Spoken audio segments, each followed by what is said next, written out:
So every now and then, there is sort of a flare up on social media about things like cultural appropriation or who has the right to speak about or reveal things that are secret and how much this should be done. And this tends to happen because we don't have in the West contact with elders.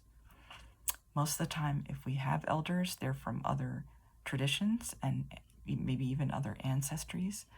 So we're sort of stuck with each other trying to figure this out, which can be exciting, but also can be problematic. So I'd like to talk a little bit about these things and how I see them, in the hopes that as a person who's been on this path for a couple of decades, there might be something in here that might be useful to you. So there's three things I'd like to sort of get out of the way first. I believe that we all have the right to have a relationship with the earth, and that no one else can validate or invalidate that relationship. That is something we are born with as part of the earth. Secondly, I believe that there are certain things that come to us specifically from our ancestors, whether they were modeled for us or taught to us by living ancestors, or whether they somehow filter through by a sense of familiarity when we learn certain folklore practices or dreams or things like that. I think those things are ours and they're unique to each one of us. And I don't think that's something that a person is appropriating. I think that comes down through their ancestors, and it's kind of between them and their ancestors. And the third thing I feel is that there is a certain amount of confusion around what should be monitored and what should be sort of left alone. And that's going to be the main thing that I'm going to talk about. Because these things wind up making retrieving animistic consciousness harder than they need to be. And they're things that I've watched some of my clients struggle with. So, for example, if you're the kind of person who believes that studying with another tradition is a shortcut, I have not found that to be the case. You're still going to have to work on the first two things I told you about. Your relationship with the earth and these little subtle messages of ancestral practices that are in your bones that come through in some way, either because you were taught them by your people or because they show up in dreams or because they just feel right when you do them. There's nothing about learning another tradition that makes it so that you don't need to do those things. What it might do is make it a little easier sometimes and make it a little harder when these things sort of conflict with whatever you're being taught. And then you have sort of a crisis of, do I follow the tradition or do I do what helps my relationship with the land? And usually most people will stick with the tradition because the tradition has the advantage of having elders, living elders. But at some point, if you really want to integrate, you're going to have to play with these other things in a way that is unique to the demands of your ancestors and the land you're living on. For example, one of the traditions that I've been blessed to be part of is the Andean path. And the Andean path is a mountain path. Mountains and stone are very important in it. I live in Florida. There are not a lot of mountains. In fact, there aren't even hills here.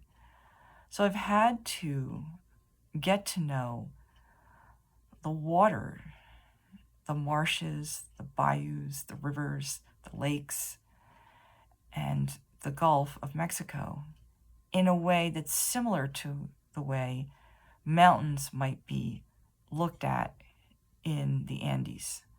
This was something that I had to adapt to the landscape I was living on in order to really understand and connect with some of the aspects of the Andean tradition. Or sometimes I had to work with a mountain that was outside of my state. Now, this is not the way most people work, but it was something that made the Andean path more real for me.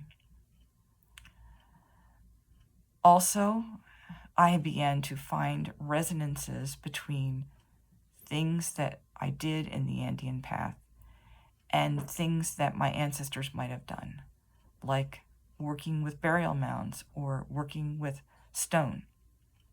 These are both things that my ancestors might have done, that I was not taught by my blood relatives. So now I'm going to talk about two other sort of problematic areas.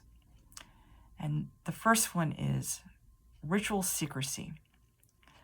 The way people on social media will talk to you about ritual secrecy is they'll say, I know how to do this, but I'm not going to tell you about it because I believe in keeping this secret.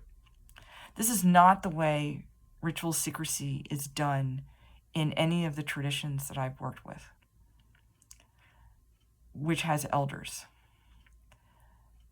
The way ritual secrecy works in those traditions is you just do not speak about it. It's as if that practice doesn't exist. It's as if it's in a black hole somewhere. And the only way it gets mentioned are for two reasons. One is if it is by accident or purposely revealed in a way that is harmful to the tradition, and the elders need to speak about it to sort things out. The second time I've heard people speak about it is they'll tease a little bit of it right before they're going to teach you about it. That's the first time you even know that this thing exists. You've been doing the practices and learning about this tradition and not even knowing that this practice or concept or teaching even exists. That is the way ritual secrecy is done. You don't drop hints about it. The second thing that I sort of have had mixed feelings about is the attempt of people to decide what is a real, authentic practice and what isn't. Now, in a tradition, the elders get to do this because they were trained by their elders. And there's always somebody they can go to who has a living connection to elders who have passed on, who know the answer to this. In the West, we don't have this yet. The closest thing we have to this would be something like herbalism, where Western teachers can probably remember someone, maybe a relative, maybe an older person in their culture who taught them something about herbalism. So no matter how many other teachers they work with who are outside of that tradition, they have some root in the herbalism traditions of their land or their culture. That is a tradition. Right now, we're still working on that, which is why we have to sort of be amateur elders for each other. And it's normal that we're going to jump in and say, this is okay, this is not okay. The only time that should be happening, in my opinion, is for two reasons. The first reason is that something unsafe is happening. Because that way, this type of gatekeeping is protecting people from getting hurt or from accidentally hurting others. That is a very valuable thing, and I believe in it. But there's a very limited number of times when that is necessary, because most people don't know enough to do harmful things. But there are some bad practices out there, and it's good that there are people speaking up about them. The other time is that when you're in a broken tradition, let's say the Germanic traditions that I connect with, and there are still people doing these traditions, and even if they're broken, the spirits are very real.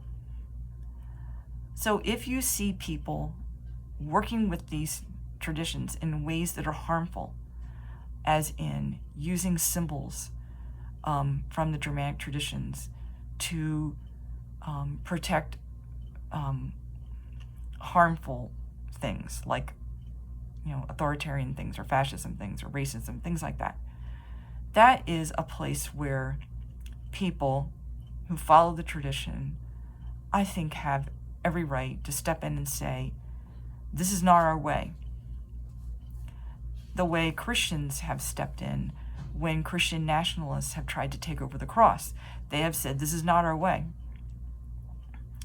I think those things are real. But that is a relatively small amount of time. Most of the time, a lot of these things are people jumping in and saying, this is the right or wrong way, without having the background of older people within that tradition to go to and say, this is okay, this is not okay. And so you have a lot of people, including people that have come to me for help, saying, I feel like this is helpful and I feel like this is helping me, but I'm worried that I'm doing something that's harmful because I've heard somebody somewhere say you shouldn't do it. Or I studied with a person who's from another culture, and they're saying you should never do this on this land. And when I do it, it works. That's a place where you have to kind of make a judgment call based on your own experiences. Especially with the connection to the land spirits. Most people would say that, because I've spoken to other people who are in a broken tradition, most people would say that they're okay with you doing that if it's in your backyard. There's more controversy when you do it in the woods, but here's an example. There are people who come here from other countries to the United States who have a very strong connection to the land spirits. And for example, if they're from the Middle East, they might perceive the jinn in various places. Or if they're from Scandinavia or Germanic cultures, they might perceive trolls or other types of spirits in places. This is not cultural appropriation just because they're not using the native way of doing things. And if they're taught the native way of doing things, it's not cultural appropriation to do it the other way around. So there's a little bit of a misunderstanding about when you're doing things without permission and when you are doing things without permission. I know these topics aren't easy, but and they're a little bit complex, but I think they're important, because what we don't want is for people to decide that people who are not indigenous to a place have no right to listen to their ancestors or to have a relationship with the land, because that means that most people can't have a relationship with the land. So I hope this is helpful, and I'm very happy to hear how this lands with you. Blessings.